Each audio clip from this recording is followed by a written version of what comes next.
الرحمن الرحیم ربی اشرح لی صدری ویسر لی امری واحلل عقدۃ من لسانی یفقہوا قولی اللہم اعنی علی ذکرک وشکرک وحسن عبادتک ربی یسر ولا تعسر وتمم بالخیر وبک نستعین یا فتاح یا فتاح یا فتاح رب زدنی علما حسبنا اللہ ونعم الوکیل حسبنا اللہ ونعم الوکیل حسبنا اللہ ونعم الوکیل نصر من اللہ وفتح قریب۔ میں عاجزہ سیدہ ام علی اپنی تمام جنت کی طلبگار دوستوں فرینڈس اور جنہ کو ایمان، عافیت، برکت اور آخرت کی تمام کامیابیوں کی دعاؤں کے ساتھ آج کی علوم القرآن کی کلاس کا آغاز اللہ رب العزت کی بھرپور مدد کی دعا اور یقین کے ساتھ کر رہی ہوں۔ اللہ تعالیٰ اس پورے سفر میں ہمارا مددگار اور معاون ہو۔ اللہ رب العزت ہم سب کی بہترین حفاظت فرمائے، ہر شر سے، ہر حاسد سے اور ہر شیطان سے۔ اللہ تعالیٰ ہم سب کو، ہمارے گھروں کو، اولاد، مائک پلیز میوٹ کر لیجیے، اپنے پلیز مائک میوٹ کر لیجیے، دعا میں سب کے لیے بہت دل سے مانگ رہی ہوتی ہوں۔ اللہ تعالیٰ ہم سب کو، ہمارے گھروں کو، ہماری اولاد، والدین، شوہر، بہن بھائیوں کو اپنے مقربین میں شمار فرما لے۔ اللہ رب العزت ہم سب کو مخلصین میں شمار فرما لے، محسنین میں شمار فرما لے اور ہمارے جنت کے راستے بے حد آسان اور خوبصورت بنا دے، آمین یا رب العالمین۔ الحمدللہ رب العالمین۔ کل ہم نے حرکات یعنی قرآن پاک کے زیر زبر پیش کس وقت کس طریقے سے لگائے گئے اس کا پورا الحمدللہ ہم نے جائزہ لیا تھا کہ سب سے پہلے یہ ایک نقطے کی صورت میں لگائے گئے تھے، ٹھیک ہے، یعنی زبر کی جگہ بھی ایک نقطہ ایکسٹرا ہوتا تھا، زیر کی جگہ بھی ایک نقطہ ایکسٹرا ہوتا تھا، پیش کی جگہ وہ نقطہ لائن کے یا لفظ کے آخر میں ہوتا تھا، اور تنوین کے لیے دو نقطے، دو اوپر لفظ کے نقطے یا دو نیچے یا اس کے سامنے لگائے جاتے تھے۔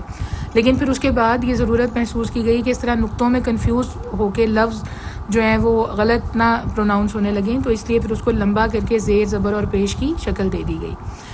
واللہ سبحانہ عالم، ٹھیک ہے، اللہ تعالیٰ سب سے بہتر جاننے والے ہیں، لیکن تاریخ اور ہمیں اس کے شواہد یہی بتاتے ہیں، اور میں نے ساتھ ساتھ آپ کو ریفرنس بھی بتائے تھے۔ اس کے بعد احزاب اور منزلیں، صحابہ اور تابعین رحمہم اللہ، صحابہ رضی اللہ تعالیٰ عنہم کا معمول یہ تھا کہ وہ ہر ہفتے میں ایک قرآن ختم کر لیتے تھے۔ اس مقصد کے لیے انہوں نے روزانہ تلاوت کی مقدار مقرر کی ہوئی تھی جسے حزب یا منزل کہا جاتا تھا۔ اس طرح پورے قرآن کو 7 احزاب پہ تقسیم کیا گیا تھا، اور اس کی ڈیٹیل میں آپ کو پہلے بتا چکی ہوں۔ اگر کوئی فرینڈ ابھی نہیں شامل ہوئی ہیں تو آپ نور علی نور پہ اس کی ریکارڈنگ سن سکتی ہیں۔ اجزاء یا پارے، اجزاء یا پارے، سپارے جسے ہم کہتے ہیں۔ آج کل قرآن کریم 30 اجزاء پر منقسم ہے، یعنی 30 پاروں پہ مشتمل ہے، جنہیں 30 پارے یا 30 سپارے کہا جاتا ہے۔ یہ پاروں کی تقسیم معنی کے اعتبار سے نہیں بلکہ بچوں کو پڑھانے کے لیے آسانی کے خیال سے 30 مساوی حصوں پہ اس کو تقسیم کر دیا گیا تھا۔ چنانچہ بعض اوقات ادھوری بات پر سپارہ ختم ہوتا ہے، اور یقین کے ساتھ یہ کہنا مشکل ہے کہ یہ 30 پاروں کی تقسیم کس نے کی۔ بعض حضرات کا خیال یہ بھی ہے کہ حضرت عثمان رضی اللہ تعالیٰ عنہ کے جو دور میں مصاحف نقل کراتے وقت انہیں 30 مختلف صحیفوں میں لکھوایا گیا تھا، لہٰذا یہ تقسیم آپ ہی کے زمانے کی ہے۔ لیکن متقدمین کی کتابوں میں اس کی کوئی دلیل نہیں ملی، کسی قسم کی اس کی کوئی دلیل نہیں ملتی۔ البتہ علامہ بدر الدین زرکشی رحمہ اللہ نے لکھا ہے کہ قرآن پاک کے 30 پارے مشہور چلے آتے ہیں اور مدارس کے قرآن نسخوں میں ان کا رواج ہے۔ یہ بات انہوں نے کہاں لکھی؟ انہوں نے لکھی ہے البرہان میں، البرہان میں، ٹھیک ہے، اور اس کا صفحہ نمبر ہے 250، البرہان صفحہ نمبر 250، ٹھیک ہے۔ اور مدارس کے قرآن نسخوں میں ان کا رواج ہے۔ بظاہر ایسا معلوم ہوتا ہے کہ یہ تقسیم عہد صحابہ کے بعد تعلیم کی سہولت کے لیے کی گئی تھی، واللہ عالم۔ اخماس اور اعشار، ٹھیک ہے، قرون اولیٰ کے قرآنی نسخوں میں ایک اور علامت کا رواج تھا، اور یہ کہ ہر 5 آیتوں کے بعد حاشیہ پر لفظ خمس یعنی کہ 5 یا خواہ لکھا ہوا ہوتا تھا، اور ہر 10 آیتوں کے بعد لفظ عشر اور اس کی یا عین لکھ دیتے تھے۔ تو پہلی قسم کی علامتوں کو اخماس کہتے ہیں جو 5 آیت کے بعد استعمال ہوتی تھی، اور دوسری قسم کی علامتوں کو اعشار کہتے ہیں، یہ جو 10 کے بعد استعمال ہوتی تھی، ٹھیک ہے۔ اور یہ مناح العرفان نام ہے کتاب کا، اس کے صفحہ نمبر 403 پر یہ تحریر ہے کہ یہ چیز اس طرح سے تھی. تو علامہ متقدمین جو بعد کے علامہ ہیں، علماء کرام ہیں، ان میں اختلاف رہا. بعض حضرات نے علامتوں کو جائز اور بعض نے مکروہ سمجھا. یقینی طور پہ یہ کہنا مشکل ہے کہ یہ علامتیں پہلے کس نے لگائی تھیں. ایک قول یہ ہے کہ یہ ان کے جو موجد تھے یہ حجاج بن یوسف، اور دوسرا قول یہ ہے کہ سب سے پہلے عباسی خلیفہ مامون نے اس کا حکم دیا تھا. یہ بھی البرہان میں مینشن ہے. البرہان جو کہ بہت مشہور کتاب ہے، اس میں مینشن ہے صفحہ نمبر 251 پر، صفحہ نمبر 251 پر. ٹھیک ہے.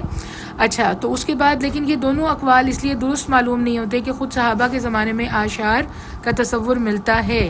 چنانچہ مسروق رحمۃ اللہ علیہ فرماتے ہیں کہ حضرت عبداللہ بن مسعود رضی اللہ تعالیٰ عنہ مصحف میں آشار کا نشان ڈالنے کو مکروہ سمجھتے تھے.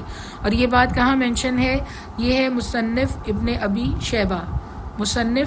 ابی شیبہ صفحہ نمبر 497. اس کے بعد آ جاتا ہے رکوع.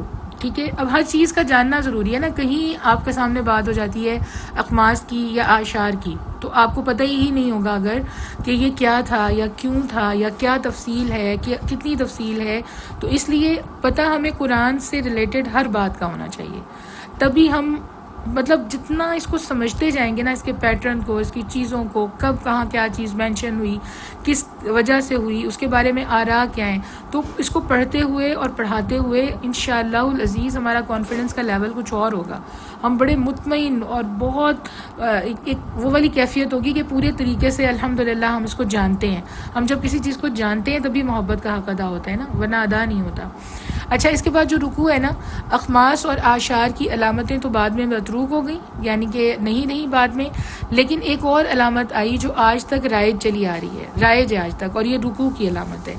اس کے تعین جو ہے وہ قرآن کریم کے مضامین کے لحاظ سے کیا گیا. اس کا تعین یعنی جہاں ایک سلسلہ کلام ختم ہونا، وہاں رکوع کی علامت حاشیہ پہ حرف عین بنا دی گئی ہے، حرف عین لکھا ہوا ہوتا ہے. ٹھیک ہے. تو اس کی احکر کو اس جستجو کے باوجود مستند طور پہ یہ معلوم نہیں ہو سکا کہ رکوع کی ابتدا کس نے اور کس دور میں کی. اس پہ مستند کوئی ریفرنس، مستند کوئی چیز جو ہے وہ ہمارے پاس نہیں موجود. اس علامت کا مقصد آیات کی ایسی متوسط مقدار کا تعین ہے جو ایک رکعت میں پڑھی جا سکے. اس کو رکوع اسی لیے کہتے ہیں کہ نماز میں اس جگہ پہ پہنچ کے رکوع کیا جا سکتا ہے. ٹھیک ہے. کیونکہ ایک بات ختم ہو گئی تلاوت کے اندر، ایک موضوع ختم ہو گیا، تو وہاں پہ رکوع کی علامت موجود ہے. تو اس لیے پورے قرآن میں 540 رکوع ہیں. ٹھیک ہے. اور ہر مطلب اس طرح اگر تراویح کی ہر رکعت میں ایک رکوع پڑھا جائے تو 27ویں شب میں قرآن پاک ختم ہو سکتا ہے. اسی لیے یہ ترتیب یہ والی فالو کرتے ہیں زیادہ تر جو حفاظ کرام اور مساجد میں 99% مساجد میں 27ویں شب کو ہی قرآن پاک ختم ہوتا ہے. ٹھیک ہے. کیونکہ وہ ہر رکعت میں ایک رکوع، اور رکوع طویل بھی ہیں، چھوٹے بھی ہیں. آپ لوگوں کو کبھی محسوس ہوتا ہے نا کہ اس وقت قاری صاحب، علامہ صاحب، مولانا صاحب جو ہمارے امام ہیں، جو اس وقت تراویح پڑھا رہے ہیں، شاید انہوں نے جلدی رکوع ختم کر دیا یا وہ تلاوت لمبی کر لی ہے. ایسا نہیں ہوتا. وہ بیسیکلی ایک رکوع کو ہی فالو کر رہے ہوتے ہیں. کچھ رکوع لمبے ہیں، کچھ چھوٹے ہیں. ٹھیک ہے. تو یہاں تک یہ چیز کلیئر ہو گئی. ٹھیک ہے. اچھا، اس میں اس کا جو مینشن ہے، کہاں پہ مینشن ہے؟ یہ فتاوی عالمگیر میں مینشن ہے. فتاوی عالمگیر فصل فی تراویح، فتاوی عالمگیر یا فصل فی تراویح صفحہ نمبر 118.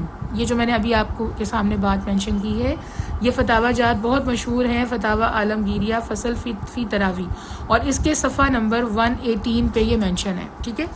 اس کے بعد ہم آ جاتے ہیں رموز اوقاف پہ. اب رموز اوقاف، زیر، زبر، پیش تو ہم نے پڑھ لی ہے حرکات ہیں، لیکن ہم قرآن میں بہت سارے لفظ پڑھتے ہیں، طا، جیم، زا، صاد، میم، لا، وقفہ، سکتہ، وقف النبی صلی اللہ علیہ وآلہ وسلم. ٹھیک ہے. یہ لفظ ہم ان ٹرمینالوجیز کے ساتھ فیملیئر ہیں، ہم جانتے ہیں ان کو، لیکن ہم زیادہ تر لوگ ہمارے میں سے اس کا مطلب نہیں جانتے، زیادہ تر کو نہیں پتہ.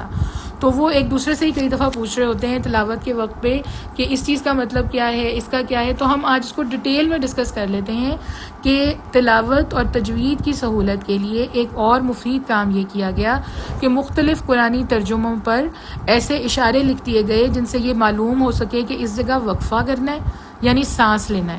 تو اس جگہ سانس لینا کیسا ہے؟ ان اشارات کو رموز اوقاف کہتے ہیں.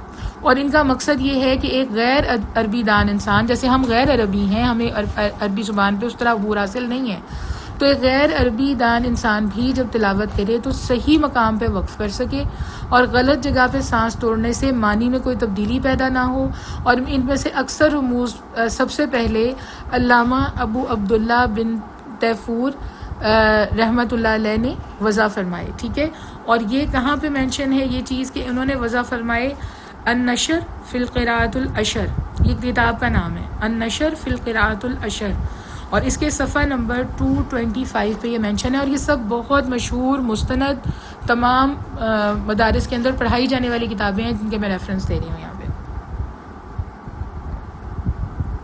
اچھا، اس کے بعد اب ہم دیکھتے ہیں توا. توا آپ سمجھتے ہیں نا، توا جہاں لکھا ہوا ہو، توئے جس کو ہم اردو میں بولتے ہیں، توئے. ٹھیک ہے، تو توا قرآن پاک میں بہت جگہ پہ لکھا ہوا ہمیں نظر آتا ہے.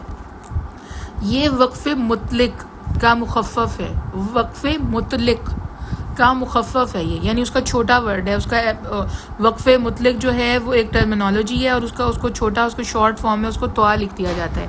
اور اس کا مطلب ہے کہ یہاں بات پوری ہو گئی ہے، اس لیے یہاں وقف کرنا بہتر ہے.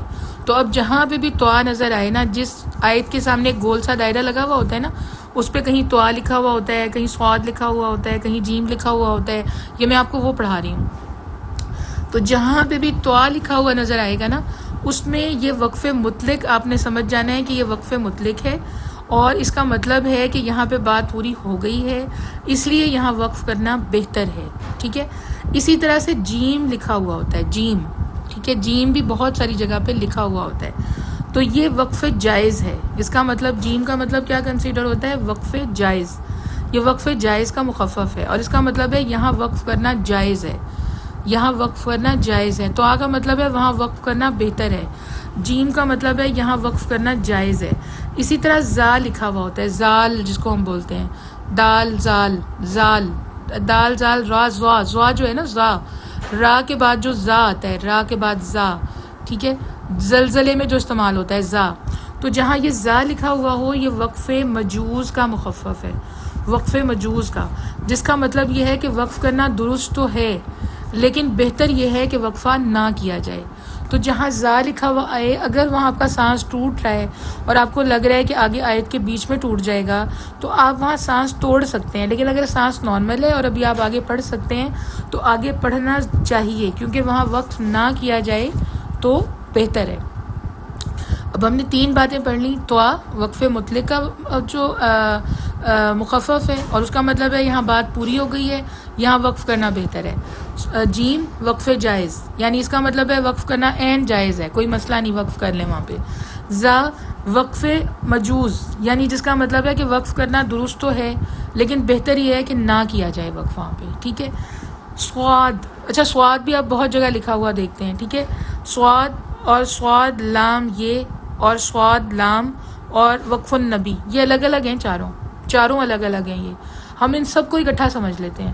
ہم ہر جگہ سمجھتے ہیں کہ یہ شاید سواد لکھا ہوا ہے تب بھی وقف نبی ہے صلی اللہ علیہ وآلہ وسلم، اور اگر سواد لام یہ ہے تب بھی وقف النبی ہے. چاروں کا مطلب مختلف ہے، اور میں آپ کو چاروں کا الگ الگ لکھواتی ہوں. سواد جو ہے نا، یہ وقف مرخص ہے، وقف مرخص. اچھا، وقف مرخص کا مخفف ہے. اس کا مطلب یہ ہے کہ اس جگہ بات پوری نہیں ہوئی، لیکن جملہ چونکہ طویل ہو گیا ہے، اس لیے سانس لینے کے لیے دوسرے مقامات کی بجائے یہاں پہ وقف کر لیں. ٹھیک ہے، بات پوری نہیں ہوئی، ہمیں وہاں ترجمہ کے لحاظ سے جہاں سواد لکھا ہوا ہمیں سمجھ جانا چاہیے کہ ابھی یہاں بات مکمل نہیں ہوئی، جو چل رہی ہے وہ بات ابھی جاری ہے، اس آیت سے اگلی آیت میں وہ بات جاری ہے. لیکن سانس لینے کے لیے بجائے اس کے کہ ہم آیت کے بیچ میں رک جائیں جہاں بات مکمل ہو، اس سے بہتر ہے کہ جہاں سواد لکھا ہوا ہے ہم یہاں پہ رک جائیں. ٹھیک ہے. اور اس کے بعد جو میم ہے، میم یہ وقف لازم ہے، میم وقف لازم کا مخفف ہے یہ. ٹھیک ہے، جہاں پہ بھی میم لکھا ہوا ہو، چھوٹا میم جو لکھا ہوتا ہے، میم اور آگے ایسے تھوڑا ہے کی طرح بنا ہوا ہوتا ہے. ٹھیک ہے، وہ جو میم لکھا ہوا نظر آتا ہے ہمیں، تو یہ وقف لازم کا مخفف ہے. اس کا مطلب ہے کہ اگر یہاں وقف نہ کیا جائے تو آیت کے معنی میں فحش غلطی کا امکان ہے. اتنا سخت وہاں پہ غلطی ہم کر جاتے ہیں اگر میم لکھا ہوا ہے اور ہم نے وہاں پہ اپنا سانس نہیں توڑا. ہم اس کو آگے پڑھتے گئے، اپنے فلو میں آگے پڑھتے گئے، تو ہم بڑی شدید غلطی کا ارتکاب کر لیتے ہیں اور وہ گناہ میں شمار ہو جاتا ہے، ٹھیک ہے، کیونکہ فحش غلطی کا امکان ہے، لہٰذا یہاں وقف کرنا زیادہ بہتر ہے۔ بعض حضرات اسے وقف واجب بھی کہتے ہیں، لیکن اس سے مراد فقہی جو واجب نہیں ہے، جس کے مطلب ایسا نہیں ہے کہ بہت شدید والا اگر ٹوٹ ہی گیا ہے سانس تو بعد میں ہمیں کوئی خدا نہ خواستہ اس کا کوئی بدل دینا پڑے، اس کے لیے ہمیں کوئی وہ توبہ کرنی پڑے، وہ اس طرح کا واجب گناہ نہیں ہے، لیکن بہرحال مطلب تبدیل ہو سکتا ہے، اس لیے فقہا یہ کہتے ہیں کہ یہاں پہ سانس جو ہے اس کو لازمی یہاں پہ اس جگہ سے گزر جائیں، وقف نہ کریں یہاں پہ، ٹھیک ہے۔ اور اس کا مقصد صرف یہ ہے کہ جو اوقاف میں اس کی جگہ وقف کرنا سب سے زیادہ بہتر ہے، یعنی اس بات کا مطلب یہ ہے کہ جب ہم نے رکنا ہی ہے، کہیں نہ کہیں تو رکنا ہے نا، ایک ہی سانس پہ سارا تو نہیں پڑھ لیں گے، تو اس لیے انہوں نے یہ ترتیب بنائی ہے کہ جہاں رکنا زیادہ بہتر ہے اس جگہ کو وقف واجب کہہ دیا گیا ہے کہ یہاں پہ آپ رک جائیں، تو سب سے بہتر جگہ یہ ہے سانس لینے کی، ٹھیک ہے۔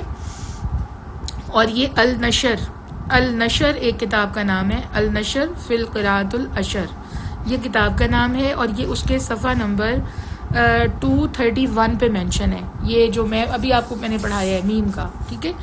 آگے اب دیکھتے ہیں لام، لا لکھا ہوا ہوتا ہے، لام الف لا، لام الف لا نظر آتا ہے نا لکھا ہوا، یہ لکھا ہوا ہوتا ہے آیت کے اوپر، تو یہ لا تکف کا مخفف ہے، یعنی یہ پورا لفظ وہاں پہ بیسیکلی ہے کیا، لا تکف، لیکن پورا تو قرآن میں مینشن نہیں کیا جا سکتا نا یہ والے لفظ، اس لیے ان کے چھوٹے چھوٹے ایبریویشنز بنائے ہوئے ہیں کہ یہ مینشن ہو تو یہی مطلب لینا ہے، تو یہ لا تکف کا جو ہے مخفف ہے، اور اس کا مطلب یہ ہے کہ یہاں نہ ٹھہرو، یہاں پہ نہ ٹھہرو، ٹھیک ہے، نہ ٹھہرو، لیکن اس کا منشا یہ نہیں ہے کہ یہاں وقف کرنا ناجائز ہے، بلکہ اس میں بہت سے مقامات ایسے ہیں جہاں وقف کرنے میں کوئی حرج نہیں، اس کے بعد والے لفظ سے ابتدا کرنا بھی جائز ہے، لہٰذا اس کا صحیح مطلب یہ ہے کہ اگر یہاں وقف کیا جائے تو بہتر ہے کہ اسے دوبارہ لوٹا کر پڑھا جائے، اگلے لفظ سے ابتدا کرنا مستحسن نہیں ہے، مطلب آپ اس پہ وقف کر لیں تو بہتر ہے، آپ اس جگہ پہ رک جائیں تو بہتر ہے،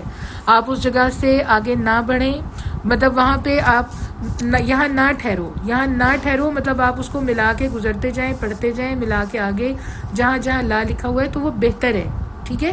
لیکن اگر آپ کا سانس ٹوٹ رہا ہے، کئی آیات اکٹھی ہو گئی ہیں، آپ کا سانس ٹوٹ رہا ہے اور آیت کے بیچ میں ٹوٹ جائے گا، تو پھر بہتر ہے کہ آپ ایک لا پہ رک بھی سکتے ہیں اور اس سے جو اگلا لفظ ہے اس سے دوبارہ اس کو پڑھ سکتے ہیں، ٹھیک ہے۔ اور اس کے بعد ہم دیکھتے ہیں کہ میم عین مل کے لکھا ہوا ہوتا ہے، چھوٹا سا میم اور عین، ٹھیک ہے، مل کے یہ لکھا ہوا ہوتا ہے، تو یہ معانقہ کا مخفف ہے، معانقہ کا مخفف ہے، یہ معانقہ جو ہم ویسے بھی بولتے ہیں نا معانقہ کیا، ٹھیک ہے، یہ اس کا مخفف ہے، یہ علامت اس جگہ لکھی جاتی ہے جہاں ایک ہی آیت کی دو تفسیریں ممکن ہیں، یعنی ایک ہی آیت ہے لیکن اس کی تفسیر دو ممکن ہے، اس کی تفاسیر ایک تفسیر کے مطابق وقفہ ایک جگہ ہوگا، دوسری تفسیر کے مطابق دوسری جگہ، لہٰذا ان میں کسی ایک جگہ وقف کیا جا سکتا ہے، لیکن ایک وقف کی جگہ کے بعد دوسری جگہ وقف کرنا درست نہیں ہے، مطلب اس آیت جس کے اندر یہ لکھا ہوا ہو نا ما لکھا ہوا ہو، وہاں پہ ایک جگہ وقف کرنا ہے، مینشن دو جگہ پہ ہوگا، میں اس کی اگزامپل آپ کو بتاتی ہوں، جیسے ذالک مثلہم فی التوراۃ، اب اس کے آگے لکھا ہوا ہے یہ ما ومثلہم فی الانجیل، ٹھیک ہے، پھر وقف لکھا ہوا ہے، اور پھر کزرع اخرج شطأہ، ٹھیک ہے، یہ بہت چھوٹا لکھا ہوا ہے میرے پاس، تو شطأہ، یہ سورہ الفتح ہے، سورہ الفتح آیت نمبر 29، سورہ الفتح آیت نمبر 29، آپ اپنے قرآن سے بھی اس کو کھول کے دیکھیے گا، آیت نمبر لکھ لیں اپنے قرآن سے اس کو کھول کے چیک کیجیے گا۔ اب یہاں پہ کیا ہے کہ اس میں اگر التوراتی پہ وقف کر لیا تو انجیل پہ وقف درست نہیں ہے، دو جگہ وقف لکھا ہوا ہے، میں بار بار بتا رہی ہوں، دونوں جگہ لکھا ہوا ہے، ٹھیک ہے، ایک جگہ زا لکھ کے وقف لکھا ہوا ہے، ایک جگہ جیم لکھ کے وقف لکھا ہوا ہے، ٹھیک ہے، لیکن اگر التوراتی پہ وقف کر لیا ہے تو پھر فی الانجیل پہ وقف نہیں کرنا، اور اگر الانجیل پہ وقف کر لیا ہے تو التوراتی پہ وقف درست نہیں ہے، یعنی کہ دونوں جگہ وقف نہ کریں تو درست ہے، اس کا نام مکالبہ بھی ہے، ٹھیک ہے، اس کا نام جو ہے. اور اس کی سب سے پہلی نشاندہی امام ابو الفضل رازی رحمہ اللہ نے فرمائی تھی، اور یہ مینشن ہے اسی پہ النشر میں. النشر فی قراءۃ العشر جو ہے نا اس میں ہی مینشن ہے، اور اس کا صفحہ نمبر 237 ہے، صفحہ نمبر 237. اور یہ الاتقان میں بھی مینشن ہے، اس کا صفحہ نمبر 88 ہے. الاتقان اس کا صفحہ نمبر 88. ٹھیک ہے، تو یہ سمجھ میں آ گیا پوائنٹ. یہاں سے پلیز مجھے بتائیں کوئی کنفیوژن تو نہیں ہوئی اس میں آپ لوگوں کو؟ کوئی ایک بتا دیں مجھے. یہ جو میں نے بتایا ہے ماں کا کہ ایک آیت کے اندر جو 2 جگہ پہ لکھا ہوا ہوگا، 2 جگہ کے اوپر وقفہ، 2 جگہ پہ، لیکن آپ کریں گے ایک جگہ. ٹھیک ہے، اس لیے وہاں ماں لکھا ہوا ہوگا کہ دونوں میں سے کسی ایک جگہ وقف کر لیں. تو یہ بات سمجھ میں آ گئی. دیکھیں، ایک لفظ ہے میم اور ایک ہے عین. یہ لکھا ہوا ہوتا ہے کسی کسی آیت کے بعد، ٹھیک ہے، میم اور عین. لیکن آیت لمبی ہوتی ہے اور درمیان میں 2 جگہ وقف دیا ہوا ہوتا ہے، 2 جگہ وقف دیا ہوتا ہے درمیان میں.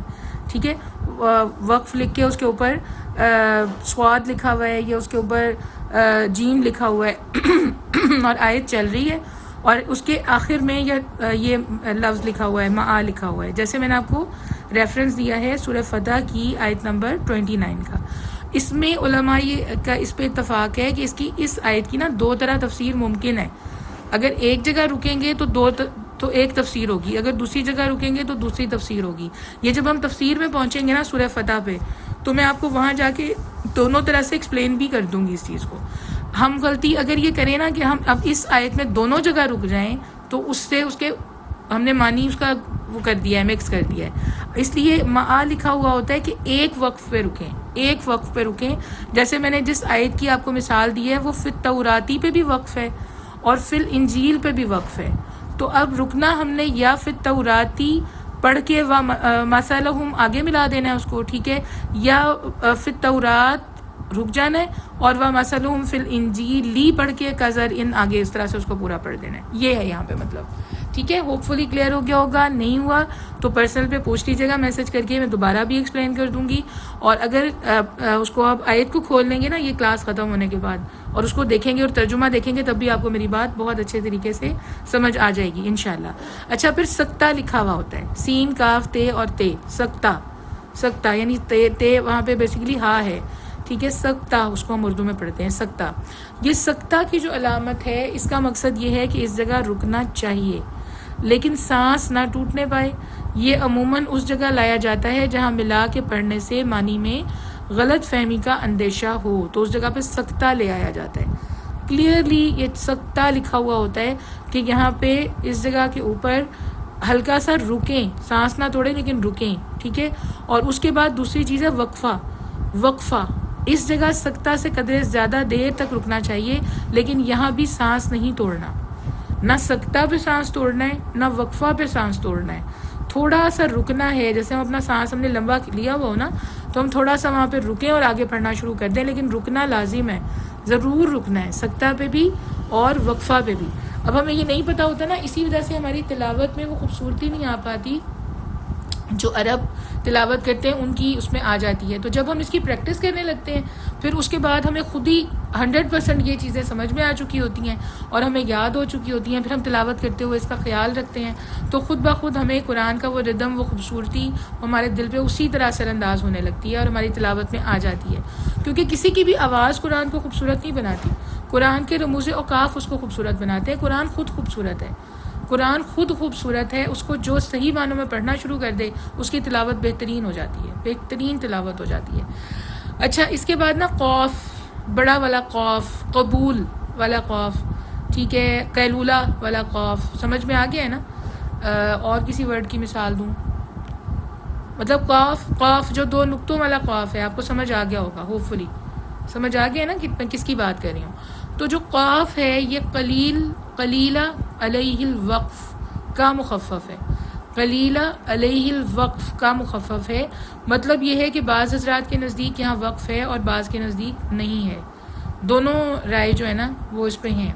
اچھا، جہاں قاف اور فے لکھا ہوا، قف لکھا ہوا ہوتا ہے، یہ بھی قاف اور فے، قف، یہ لفظ قف ہے جس کے معنی ہے ٹھہر جاؤ، ٹھہر جاؤ. اور یہ اس جگہ لایا جاتا ہے جہاں پڑھنے والے کو یہ خیال ہو سکتا ہو کہ یہاں وقف درست نہیں ہے، ٹھیک ہے، تو یہاں وہاں پہ قف لکھ دیا جاتا ہے، قف لکھ دیا جاتا ہے کہ ٹھہر جاؤ، ٹھیک ہے۔ اسی طرح صاد لام بڑی یہ لے، یہ بھی لکھا ہوا ہوتا ہے، صاد لام بڑی یہ، صاد لام بڑی یہ بھی لکھا ہوا ہوتا ہے۔ یہ الوصل الاولا کا مخفف ہے، الوصل الاولا کا مخفف ہے، ٹھیک ہے، جس کا معنی ہے ملا کر پڑھنا بہتر ہے، ملا کر پڑھنا بہتر ہے، ٹھیک ہے۔ یہ ہمیں نوٹ کرنا پڑے گا سب کچھ، اور پھر اپنے قرآن پہ لکھنا پڑے گا۔ قرآن کے اوپر لکھنا جائز نہیں ہے، قرآن کے سامنے جو حاشیہ ہوتا ہے نا، لفظوں کے باہر جو حاشیہ ہوتا ہے اس جگہ پہ لکھا جا سکتا ہے، تو اس جگہ پہ اس چیز کو اگر آپ لکھ لیں شروع میں، کیونکہ شروع میں اتنی ساری چیزیں یاد تو نہیں ہوں گی کہ توآ کا بھی میں نے مطلب الگ بتایا ہے، جیم کا الگ بتایا ہے، زا کا الگ بتایا ہے، صاد کا الگ بتایا ہے، میم کا مطلب الگ ہے، لا کا الگ ہے، معا کا الگ ہے، سکتہ کا مطلب الگ ہے، وقفہ کا الگ ہے، قاف کا الگ ہے، قف کا الگ ہے۔ اب ہم پہنچے ہیں صاد لام بڑی لے پہ، ٹھیک ہے، تو یہ الوصل الاولا ہے، اس کا مخفف ہے جس کے معنی ہے ملا کر پڑھنا۔ تو یہ شروع میں جو لیڈ پینسل ہے نا، جس کو ہم کچی پینسل بولتے ہیں، ٹھیک ہے، اس سے حاشیے کے باہر یہ چیزیں لکھ لیں تھوڑے سے صفحات پہ، جب آپ کو یہ پھر پوری طرح یاد ہو جائیں تلاوت کرتے ہوئے تو اس کو اریز کر دیں، ٹھیک ہے۔ اچھا، تو اب یہاں پہ صاد لام صل جو ہے یہ قد یوصل کا مخفف ہے، یعنی یہاں پہ بعض لوگ ٹھہرتے ہیں اور بعض اس کو ملا کے پڑھنا پسند کرتے ہیں، ٹھیک ہے۔ اس کے بعد ہے وقف النبی صلی اللہ علیہ وآلہ وسلم۔ وقف النبی صلی اللہ علیہ وآلہ وسلم یہ ان مقامات پہ لکھا جاتا ہے جہاں کسی روایت کی روح سے ثابت ہے، کسی روایت کی روح سے ثابت ہے کہ حضرت صلی اللہ علیہ وآلہ وسلم نے تلاوت کرتے ہوئے اس جگہ پہ وقف فرمایا ہے۔ تو جہاں پہ وقف النبی ہے وہاں وقف ضرور کریں، کیونکہ وہ سنت پوری ہو جاتی ہے، نبی پاک صلی اللہ علیہ وآلہ وسلم نے اس جگہ پہ وقف فرمایا ہے، ٹھیک ہے۔ تو یہ ہے رموز اوقاف قرآن کے رموز اوقاف یہی الفاظ ہیں، اس کے علاوہ آپ کو قرآن میں کوئی لفظ نظر نہیں آئے گا۔ آپ کچھ کہنا چاہ رہی ہیں؟ مریم آپ کا مائک انمیوٹ ہوا ہے، آپ کچھ کہنا چاہ رہی ہیں؟ چلیں، تو اس میں یہ ہے کہ آگے ہم یہ دیکھتے ہیں کہ اب جو قرآن کریم کی طباعت ہے، قرآن کریم کی جو طباعت ہے، جب تک پریس ایجاد نہیں ہوا تھا قرآن کریم کے تمام نسخے قلم سے لکھے جاتے تھے۔ ہر دور میں ایسے کاتبوں کی ایک بڑی تعداد موجود رہی جس کا کتابت قرآن کے سوا اور کوئی کام نہیں ہوتا تھا۔ وہ اپنا باقاعدہ اس کو، جیسے اس وقت مؤذن موجود ہے نا، اس وقت جیسے جو امام مسجد ہیں وہ موجود ہیں اور وہ اس کو اپنا فل ٹائم اس کو اپنی ڈیوٹی سمجھتے ہیں، اسی طرح جب تک پریس ایجاد نہیں ہوا تھا، یعنی قرآن پاک کی اس طرح سے اشاعت شروع نہیں ہوئی تھی، اس وقت تک جو کتابت کرتے تھے، کاتب ہوتے تھے، وہ ایک بہت بڑی تعداد میں موجود ہوتے تھے۔ قرآن کریم کے حروف کو بہتر سے بہتر انداز میں لکھنے کے لیے مسلمانوں نے جو محنتیں کی اور جس طرح اس عظیم کتاب کے ساتھ اپنا والہانہ شغف اور محبت کا اظہار کیا، اس کی ایک بڑی مفصل اور دلچسپ تاریخ ہے۔ اچھا، وہ جو کاتب ہیں نا، ان کی بھی ایک پوری ہسٹری ہے، مطلب ہم قرآن کی، حدیث کی، سیرت طیبہ صلی اللہ علیہ وآلہ وسلم کی جتنی تفصیل میں جاتے ہیں نا، ایک چیز ایسے ہے کہ اس کے اوپر پورا پی ایچ ڈی کیا جا سکتا ہے۔ اتنی بڑی، اتنی خوبصورت، اتنی بہترین تاریخ موجود ہے۔ اب یہ جو لفظ ہیں ان کو لکھنے میں کیسے کیسے محنتیں ہوئیں، کس طریقے سے کس نے کتنے کارنامے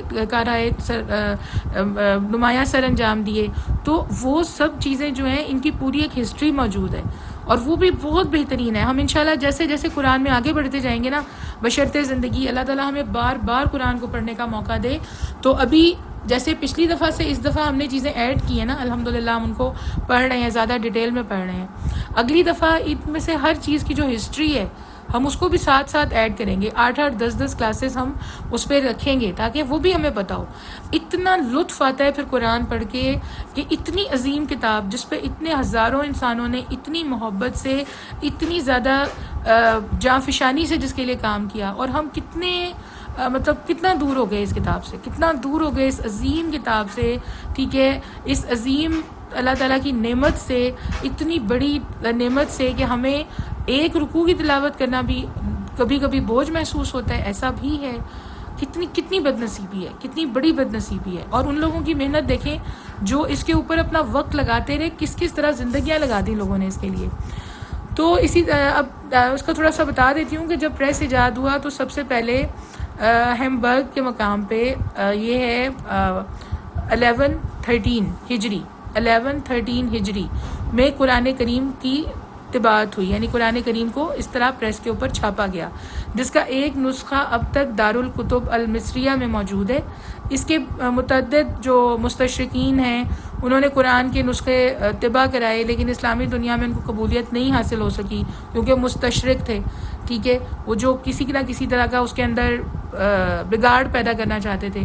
اس کے بعد مسلمانوں میں سب سے پہلے مولا عثمان نے روس کے شہر سینٹ پیٹرسبرگ میں 1787 عیسوی میں قرآن کا ایک نسخہ طبع کروایا، اور اسی طرح کازان میں بھی ایک نسخہ چھاپا گیا۔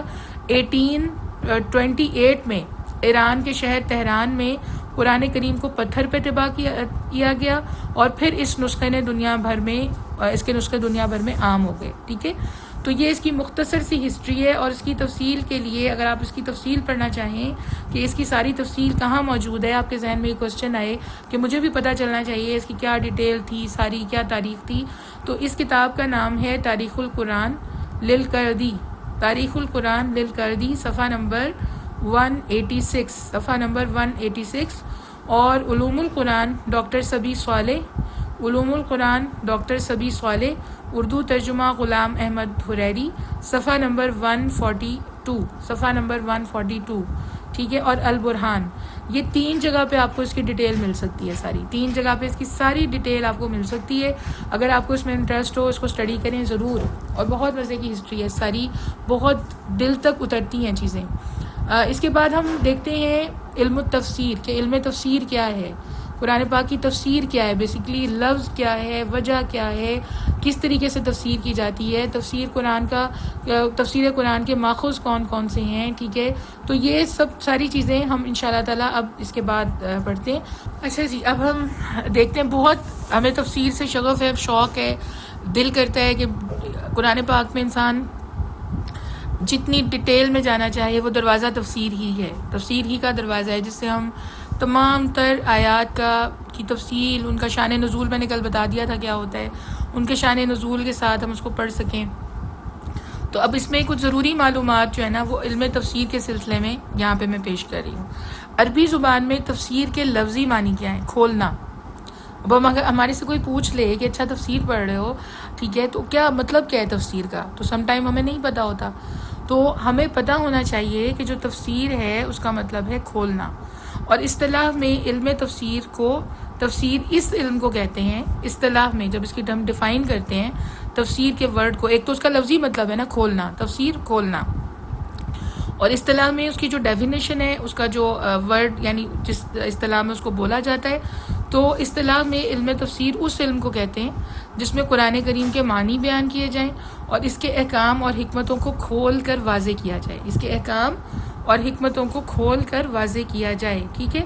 اور اس کا ریفرنس بھی آپ کو علوم القرآن میں مل جائے گا، علوم القرآن میں جہاں میں نے ابھی آپ کو بتایا نا تاریخ ہسٹری ملے گی طباعت کی، وہیں پہ علوم القرآن میں ڈاکٹر سبی صالح اور ترجمہ اس کا جو ہے غلام احمد حریری، یہاں پہ آپ کو یہ اس کی ڈیٹیل بھی مل جائے گی، ٹھیک ہے۔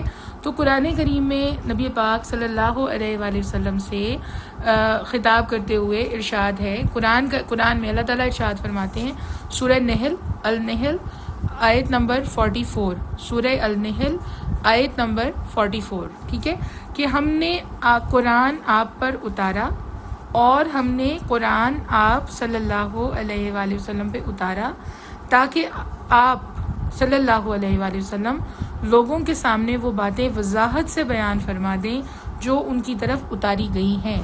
تو قرآن خود اس کو ڈیفائن کر رہا ہے کہ تفسیر کیا ہے، خود اس چیز کو قرآن بیان کر رہا ہے کہ تفسیر کیا ہے، ٹھیک ہے۔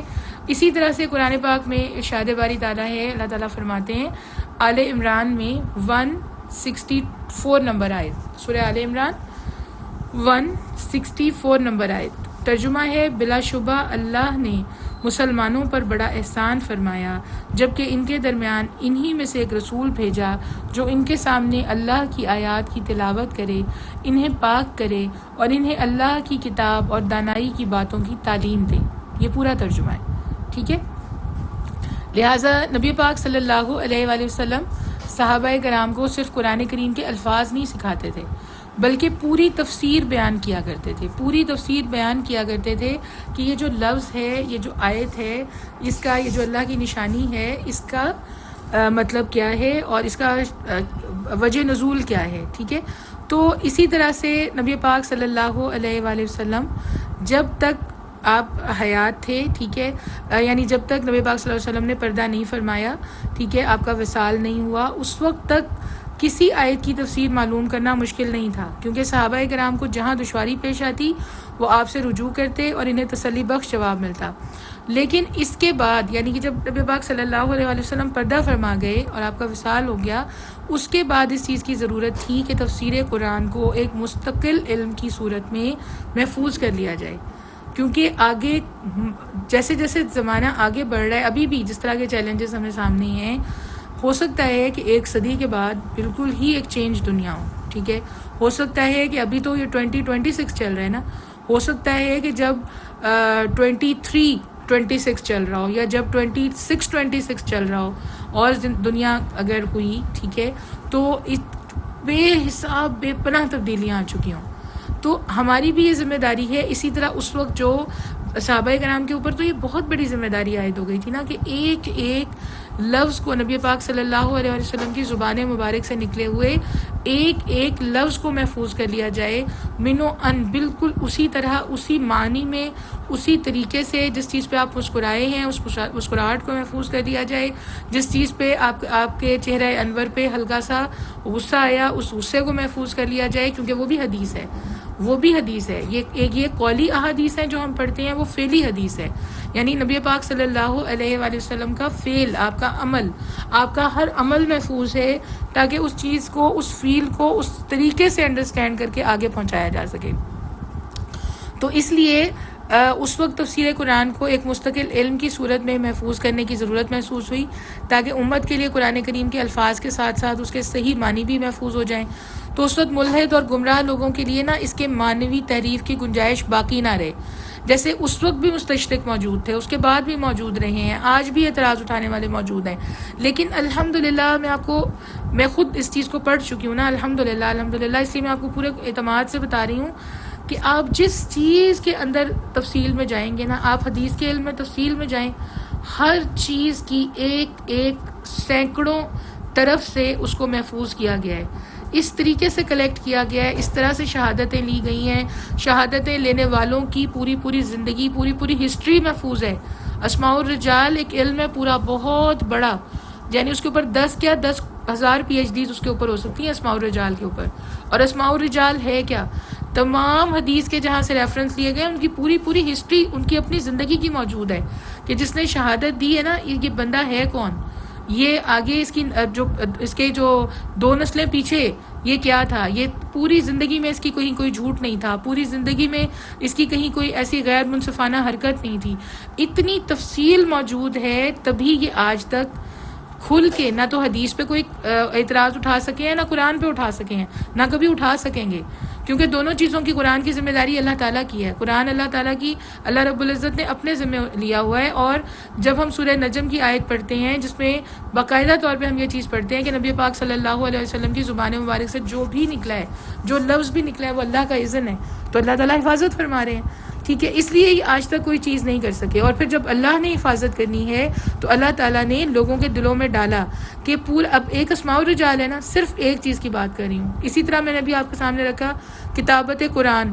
جو لوگ کاتب ہوتے تھے ان کی پوری ہسٹریز موجود ہیں، اسی طرح سے جو کاتبین حدیث تھے پوری ہسٹری موجود ہے، ٹھیک ہے، کہ حدیث کے علم کو کس طریقے سے محفوظ کیا گیا ہے، اور اتنا ٹرانسپیرنٹ کلیئر سارا پروسیجر ہے کہ کوئی شک و شبہ کی گنجائش رہتی ہی نہیں، باقی ہے ہی نہیں ذرا سی بھی، کیونکہ ہر چیز کو مطلب اس میں جو لوگ موجود ہیں، ہر ایک کی لائف کی ہسٹری موجود ہے، ٹھیک ہے، جس اینگل سے بھی کوئی اس کے اندر جائے گا نا، جہاں سے بھی تحقیق کرے گا، اس کو ایک انتہائی اطمینان بخش آنسر ملے گا کہ الحمدللہ رب العالمین قرآن کریم اور حدیث اپنی اصل صورت میں، اصل معانی کے ساتھ، اصل تفسیر کے ساتھ، اصل فہم کے ساتھ موجود ہے، الحمدللہ رب العالمین، اور رہتی دنیا تک انشاءاللہ رہے گا، ٹھیک ہے۔ تو اس میں یہ اب یہ جو مستشرقین ہیں یا جو ملحد ہیں جو مانوی تحریف کی گنجائش نکالنے کی کوشش کر رہے تھے، تو اللہ تعالیٰ کے فضل سے، اللہ تعالیٰ نے کی اس توفیق سے اس امت نے یہ کارنامہ اس خوبی کے ساتھ سر انجام دیا ہے کہ آج ہم بلا خوف تردد یہ چیز کہہ سکتے ہیں، بغیر کسی تردد کے کہہ سکتے ہیں کہ اللہ کی اس آخری کتاب کے صرف الفاظ ہی نہیں، اس کی صحیح تفسیر، اس کی صحیح تشریح بھی محفوظ ہے، اور جو نبی پاک صلی اللہ علیہ وآلہ وسلم اور آپ کے جانثار صحابہ کے ذریعے ہم تک پہنچی ہے. ٹھیک ہے، تو ہمیں یہ چیز جب تک پتہ نہیں ہوگی ہم کیسے کانفیڈنٹ ہوں گے بات کرنے کے لیے.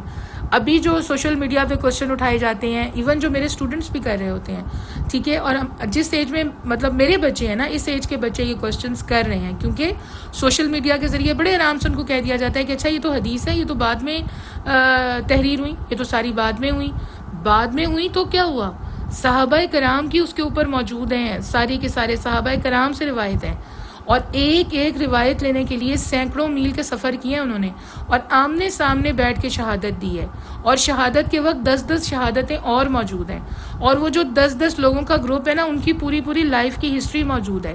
تو یہ کہاں سے کس اینگل سے گھس کے ثابت کریں گے کہ خدا نہ خواستہ اس میں کوئی چیز وہ نہیں ہے جو اس دور میں تھی؟ ایگزیکٹلی وہی ہے.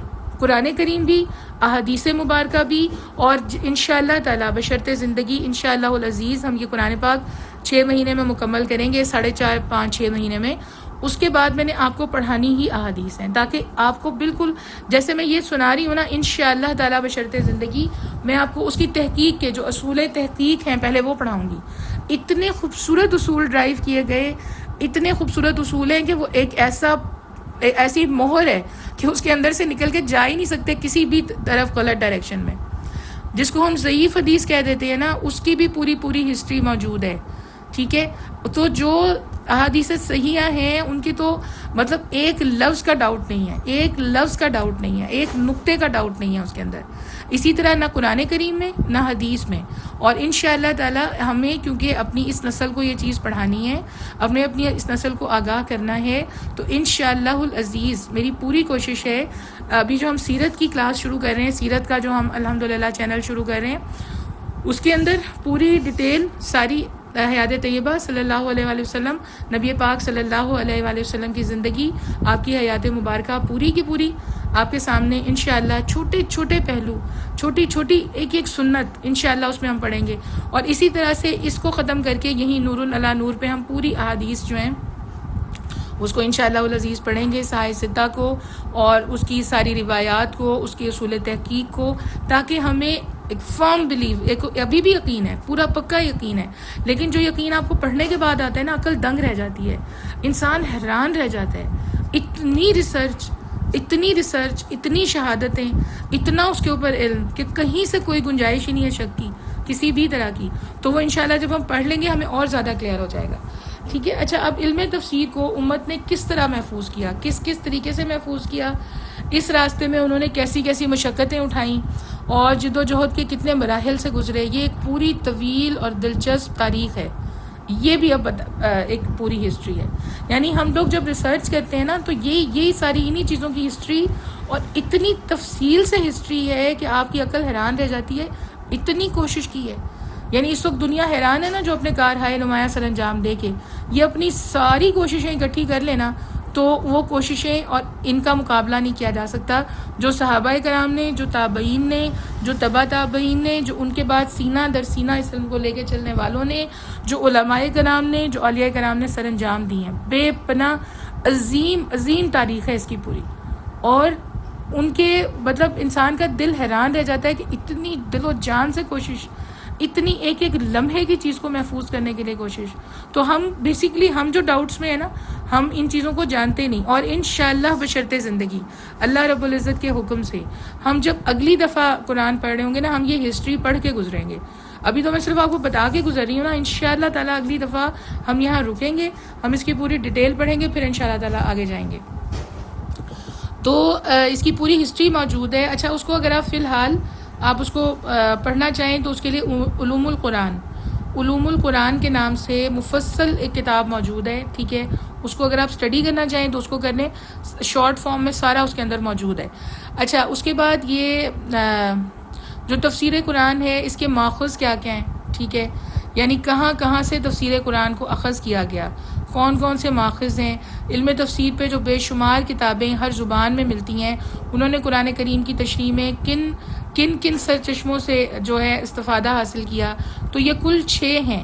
وہ جو ماخذ ہے نا جہاں جہاں سے تفسیر کو اخذ کیا گیا وہ کل 6 ہیں, ٹھیک ہے, 6 جگہیں ہیں جہاں سے قرآن کی تفسیر کو اخذ کیا گیا. اب وہ کون سے ہیں یہ جاننا بھی ہمارے لیے بہت ضروری ہے, تو اس کو تھوڑا سا ڈسکس کر لیتے ہیں تاکہ ذرا ہمیں کلیئر ہو کہ اچھا قرآن پاک کی تفسیر جو ہے اس کو پڑھتے ہوئے کس کس جگہ کے اوپر کہاں کہاں سے صحابہ کرام نے اور مفسرین نے اور تابعین نے تبع تابعین نے وہ چیزیں لیں. تو سب سے پہلا ماخذ جو ہے نا تفسیر کے لیے, سب سے پہلا جو ماخذ ہے وہ خود قرآن کریم ہے. علم تفسیر کا پہلا ماخذ خود قرآن ہے. چنانچہ ایسا بکثرت ہوتا ہے کہ کسی آیت میں کوئی بات مجمل اور تشریح طلب ہوتی ہے اور خود قرآن ہی دوسری آیت میں اس کا مفہوم واضح کر دیتا ہے, ٹھیک ہے, اس کا مفہوم واضح کر دیتا ہے. مثلا سورہ فاتحہ کی دعا میں یہ جملہ موجود ہے, صراط الذین انعمت علیہم, یعنی ہم ان لوگوں کے راستے کی ہدایت کیجئے جن پہ آپ کا انعام ہوا. اب یہاں یہ بات واضح نہیں ہے کہ وہ لوگ کون ہیں جن پہ اللہ تعالیٰ نے انعام فرمایا, لیکن ایک دوسری آیت میں اسی چیز کو اللہ تعالیٰ نے واضح کر دیا, ٹھیک ہے, واضح طور پہ اس چیز کو اللہ تعالیٰ نے بتا دیا. سورہ نساء آیت نمبر 69, سورہ نساء آیت نمبر 69 کے اندر فَأُولَئِكَ مَعَ الَّذِينَ أَنْعَمَ اللَّهُ, یہ والی صورت آیت ہے, والصالحین تک, ٹھیک ہے. یہ وہ لوگ ہیں جن پہ اللہ نے انعام فرمایا, یعنی انبیاء, صدیقین, شہداء اور صالح لوگ. چاروں کیٹیگریز واضح کر دیں. اب کون سی 4 ہیں؟ انبیاء ہیں, صدیقین سچ کی گواہی دینے والے, سچ کی گواہی دینے والے جیسے صحابہ کرام سچ کی سب سے پہلی گواہی تھے, ٹھیک ہے, رہتی دنیا تک جو اس دین کی گواہی دیتے رہیں گے, جو اس کے لیے اپنی جانیں لگاتے رہیں گے, جو اس پیغام کو آگے پہنچاتے رہیں گے اور بغیر قول و فعل کے تضاد کے آگے پہنچائیں گے, وہ سب صدیقین ہی ہیں. اسی طرح شہداء, ٹھیک ہے, شہادت دینے والے بھی مراد ہیں, قرآن کی شہادت دینے والے بھی شہداء مراد ہیں, اسلام کی شہادت دینے والے, گواہیاں دینے والے, اس دور میں گواہیاں دینے والے وہ بھی, اور اصل میں جو شہداء جن کو کہا جاتا ہے یعنی کہ شہید, اللہ کے راستے میں جان نثار کر دینے والے, اور صالح لوگ. تو ہم اللہ سے دعا مانگتے ہیں نا اللہ تعالیٰ ہمیں صالح لوگوں میں شمار فرما دے. صالحین کون ہیں؟ متقین, مخلصین اور محسنین, تینوں صالح لوگوں میں شمار ہوتے ہیں. یعنی وہ لوگ جو اللہ کا تقوی اختیار کرتے ہیں, وہ لوگ جو اللہ تعالیٰ جن کے راستے میں آنے سے شیطان بھی ڈرتا ہے, اللہ ان کو اتنا خالص کر دیتا ہے, نہ ان کی نیتیں کہیں گمراہ ہوتی ہیں, نہ ان کے عمل کہیں گمراہ ہوتے ہیں, ٹھیک ہے. اور اس کے بعد وہ لوگ یعنی 2 یہ ہو گئے, متقین اور مخلصین, اور تیسرے محسنین جنہیں اللہ چن لے, جنہیں اللہ پسند فرما لے. چنانچہ مفسرین کرام جب اس آیت کی تفسیر کرتے ہیں تو سب سے پہلے یہ دیکھتے ہیں کہ اس آیت کی تفسیر خود قرآن نے کرتی ہے. اب جب بھی کوئی مفسرین جنہوں نے قرآن پاک کی تفسیر لکھی ہے نا, تو انہوں نے سب سے پہلے یہ 6 ماخذ جو میں آپ کو بتا رہی ہوں یہاں سے وہ ریفرنس پیش کرتے ہیں کہ میں اس ریفرنس سے یہ بات ہوئی ہے, اس آیت کے ریفرنس سے یہ بات ہوئی ہے, اس حدیث کے ریفرنس سے یہ بات ایسے ہوئی ہے, ٹھیک ہے. تو سب سے پہلے اس آیت کی جب تفسیر کی جاتی ہے سورہ فاتحہ کی, تو ریفرنس میں سورہ نساء کی یہ آیت نمبر 69 پیش کی جاتی ہے کہ اس آیت سے خود اللہ تعالیٰ نے واضح کر دیا ہے کہ ہم اللہ سے کیا مانگ رہے ہیں, ہم اللہ سے کن لوگوں کے راستے پہ چلنے کی دعا مانگ رہے ہیں. یہ پہلا سورس ہو گیا قرآن کریم خود تفسیر کے لیے, ٹھیک ہے. جو ریسورسز ہیں, جو ماخذ ہیں, ان میں پہلا کیا ہے؟ قرآن کریم. سیکنڈ نمبر پہ حدیث آ جاتی ہے. سیکنڈ نمبر پہ سیکنڈ جو سورس ہے جہاں سے تمام مفسرین نے قرآن کی آیات کی وضاحت کی ہے, تو نبی پاک صلی اللہ علیہ وآلہ وسلم کے اقوال و افعال کو حدیث کہتے ہیں, ٹھیک ہے. یہ میں آپ کو پہلے بھی بتا چکی ہوں. اللہ تعالیٰ نے قرآن کریم کے ساتھ آپ کو مبعوث ہی اس لیے فرمایا تھا کہ آپ لوگوں کے سامنے قرآن پاک کی صحیح تشریح کھول کے بیان کریں. چنانچہ آپ نے اپنے قول اور فعل, جیسے میں نے آپ کو بتایا نا کہ قولی احادیث بھی ہیں, فعلی احادیث بھی ہیں. نبی پاک کا ایک عمل بھی حدیث ہے, حدیث فعلی ہے وہ, ٹھیک ہے, حدیث عمل ہے, اور اس کو بھی محفوظ کیا گیا ہے. تو چنانچہ آپ نے اپنے قول اور فعل کے ذریعے دونوں جو یہ فریضے ہیں ان کو باحسن و خوبی سر انجام دیا, اور در حقیقت آپ ہی کی پوری مبارک زندگی قرآن پاک کی عملی تفسیر ہے. نبی پاک صلی اللہ علیہ وآلہ وسلم کی جو حیات مبارکہ ہے وہ قرآن پاک کی پوری عملی تفسیر ہے. قرآن کتاب ہے اور آپ کی جو حیات مبارکہ ہے وہ اس کی عملی تفسیر ہے. ٹھیک ہے. اس لیے مفسرین کرام نے قرآن کریم کو سمجھنے کے لیے دوسرے نمبر پہ جس سورس کو پہ سب سے زیادہ زور دیا، جہاں سے سب سے زیادہ تفسیر کی جاتی ہے، وہ احادیث ہی ہیں. ٹھیک ہے. اور احادیث کی روشنی میں کتاب اللہ قرآن کریم کے معنی متعین کیے. البتہ چونکہ حدیث میں صحیح، ضعیف اور موضوع ہر طرح کی روایات موجود ہیں، اس لیے محققین جو ہیں وہ اس حدیث کو اس میں لیتے ہیں، ساری ان احادیث کو جو اس میں آتی ہیں، احادیث صحیحہ ہیں. ٹھیک ہے. اس کے بعد صحابہ کے اقوال ہیں. تیسرا سورس کون سا ہے؟ صحابہ کے اقوال ہیں. ٹھیک ہے. صحابہ کرام کے جو اقوال ہیں وہ بھی قرآن کریم کا کو تفسیر کرنے کا بہت مستند سورس ہیں. سب سے پہلا خود قرآن، اس کے بعد حدیث، نمبر 3 صحابہ کرام کے اقوال. تو صحابہ کرام نے قرآن کریم کی تعلیم چونکہ براہ راست نبی پاک صلی اللہ علیہ وآلہ وسلم سے حاصل کی تھی، اس کے علاوہ نزول وحی کے وقت وہ بنفس نفیس آپ کے ساتھ موجود ہوتے تھے، اور انہوں نے نزول قرآن کے پورے ماحول اور پس منظر کا بذات خود مشاہدہ کیا ہوا تھا. اس لیے فطری طور پہ قرآن پاک کی تفسیر میں صحابہ کرام کے اقوال جتنے مستند اور قابل اعتماد ہو سکتے ہیں، وہ اس کے بعد والے لوگوں کا مقام کبھی بھی نہیں ہو سکتا اس چیز کا. ٹھیک ہے. لہٰذا جن آیتوں کی تفسیر قرآن کریم یا حدیث سے معلوم نہیں ہوتی، ان میں سب سے زیادہ اہمیت صحابہ کرام کے اقوال کو دی گئی ہے. چنانچہ اگر کسی کی آیت کی تفسیر پہ صحابہ کا اتفاق ہو، جیسے میں جب آپ کو کروا رہی تھی پہلے بھی دورہ قرآن، تو میں آپ کو بتاتی تھی نا اس بات پہ اجماع ہے، اس بات پہ صحابہ کرام کا اجماع ہے. ٹھیک ہے. تو جہاں پہ صحابہ کرام کا سب کا اتفاق ہونا، مفسرین کرام اسی کو اختیار کرتے ہیں، اسی چیز کو اختیار کر لیتے ہیں. ٹھیک ہے. اور اس معاملے میں بہت سارے اصول و قواعد ہیں، جیسے اصول ہیں، قواعد ہیں، اصول فقہ ہیں، اصول حدیث ہیں، اصول تفسیر ہیں، یہ بھی سب موجود ہیں. اس کے اوپر بھی پورا 100 مارکس کا پیپر دیا جاتا ہے، اصول تفسیر کے اوپر، اصول حدیث کے اوپر، اصول فقہ کے اوپر، اتنی ڈیٹیل اس کی موجود ہے. اچھا. اس کے بعد جو 4 نمبر پہ چیز آ جاتی ہے، ریسورسز پڑھ رہے ہیں ہم تفسیر کے. ٹھیک ہے. تفسیر کے ریسورسز پڑھ رہے ہیں، کہاں سے ہمیں مل رہا ہے تفسیر کے لیے. سب سے پہلا قرآن کریم خود، مختلف آیات کی خود ہی تفسیر اللہ تعالیٰ وہاں پہ فرما رہے ہیں. اس کے بعد حدیث، اس کے بعد صحابہ کرام کے اقوال. چوتھے نمبر پہ کیا ہے؟ تابعین کے اقوال. صحابہ کے بعد تابعین کا نمبر آتا ہے. یہ وہ حضرات ہیں جنہوں نے قرآن کریم کی تفسیر صحابہ کرام سے سیکھی، اس لیے ان کے اقوال بھی علم تفسیر میں بڑی اہمیت رکھتے ہیں. اگرچہ اس معاملے میں علماء کا اختلاف ہے کہ تابعین کے اقوال حجت ہیں یا نہیں. اور یہ بات کون سی کتاب میں بتائی جا رہی ہے جو میں بول رہی ہوں اس وقت؟ الاتقان صفحہ نمبر 179 پہ. الاتقان صفحہ نمبر 179 پہ میں نے کوئی بھی چیز یہاں پہ ایسی مینشن نہیں کی ہوئی جس کا کوئی سورس موجود نہیں ہے. ٹھیک ہے. اور وہ صرف احتیاط کے تقاضے کو مد نظر رکھتے ہوئے ہے، کیونکہ ہم ایز اے اسٹوڈنٹ قرآن پڑھ رہے ہیں، تو اس میں ہمیں یہ احتیاط رکھنی ہے کہ ہر چیز جو ڈسکس ہو بہت ہی کسی مستند ریفرنس سے ہو، کسی مستند اس کے پیچھے کسی کتاب کا حوالہ ہو. تو میں جتنی بھی کتابوں کے نام لے رہی ہوں یہ بہت مستند کتابیں ہیں جو مدارس میں اور جو علماء کرام کے تمام سفر میں پڑھائی جاتی ہیں. اچھا. اس کے بعد 6 نمبر پہ ہے تدبر اور استنباط. تدبر اور استنباط، یا آپ اس کو اجتہاد بھی کہہ سکتے ہیں. تفسیر کا آخری ماخذ جو ہے نا وہ تدبر ہے. قرآن کریم کے نکات و اسرار ایک ایسا بحر ہے جس کا کوئی کنارہ نہیں ہے. ٹھیک ہے. جس کی کوئی حد نہیں ہے. چنانچہ جس شخص کو اللہ تعالیٰ نے اسلامی علوم میں بصیرت عطا فرمائی ہو، وہ جتنا اس میں غور کرتا ہے اتنے ہی نئے نقطے، نئے اسرار اس کے سامنے آتے ہیں. چنانچہ مفسرین کرام اپنے تدبر کے نتائج بھی تفاسیر میں بیان فرماتے ہیں. ٹھیک ہے. لیکن یہ اسرار و نکات اسی وقت قابل قبول ہوتے ہیں جبکہ وہ جو 5 ماخذ اوپر آ رہے ہیں قرآن سے تصادم نہ رکھتے ہوں، حدیث سے تصادم نہ رکھتے ہوں، صحابہ کرام کے کسی قول سے تصادم نہ رکھتے ہوں، تابعین اور لغت عربی سے تصادم نہ رکھتے ہوں. ٹھیک ہے.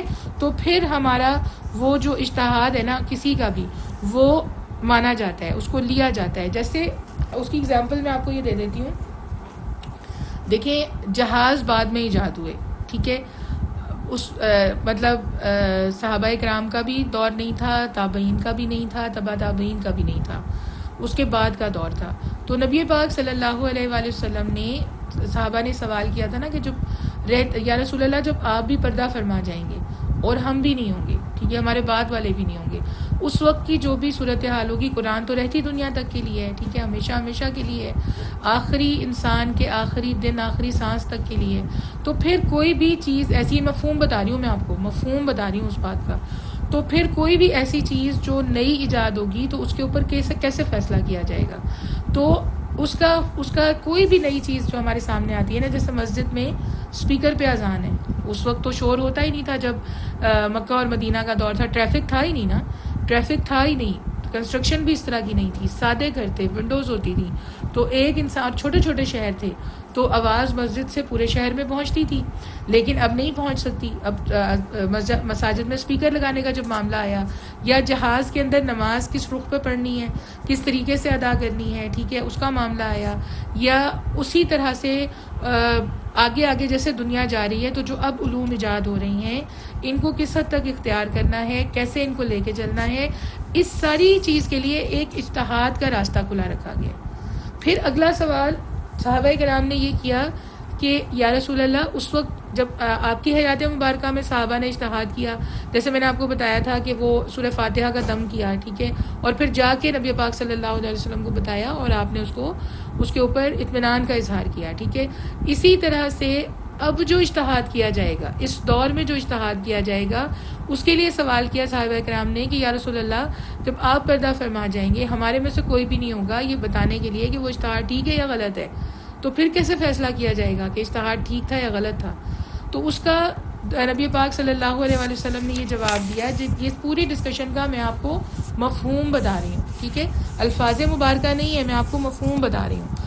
تو اس کا جواب یہ ہے کہ جو اجتہاد ایک انسان اجتہاد کرے گا, مجتہد ہونے کا بہت ثواب ہے, ٹھیک ہے, کوئی بھی مسلمان کسی بھی مسئلے پہ اجتہاد کر سکتا ہے, بشرطے کہ اس کی نص یعنی اس کا حکم قرآن میں موجود نہ ہو, اس کا حکم احادیث مبارکہ میں نہ ہو, صحابہ کرام کے اقوال میں نہ ہو, تابعین کے اقوال میں نہ ہو, اور عربی لغت سے بھی مطلب نہ مل رہا ہو ان ساری چیزوں کا. تو پانچواں جو سورس ہے وہ اجتہاد ہے. اجتہاد کیا جا سکتا ہے, آج کے دور میں اجتہاد کیا جا سکتا ہے, لیکن اس کو صحیح اور غلط کیسے ثابت کیا جائے گا کہ نبی پاک صلی اللہ علیہ وسلم نے فرمایا, جس کا مفہوم میں آپ کو بتا رہی ہوں, کہ جو شخص اجتہاد کرے گا اس کو ایک ثواب تو مل جائے گا. مجتہد کے 2 ثواب ہیں, 2 ثواب ملتے ہیں, مجتہد کو 2 درجے ملتے ہیں. ایک درجہ اس کو مل جائے گا, اس نے اجتہاد کرنے کی کوشش کی ہے.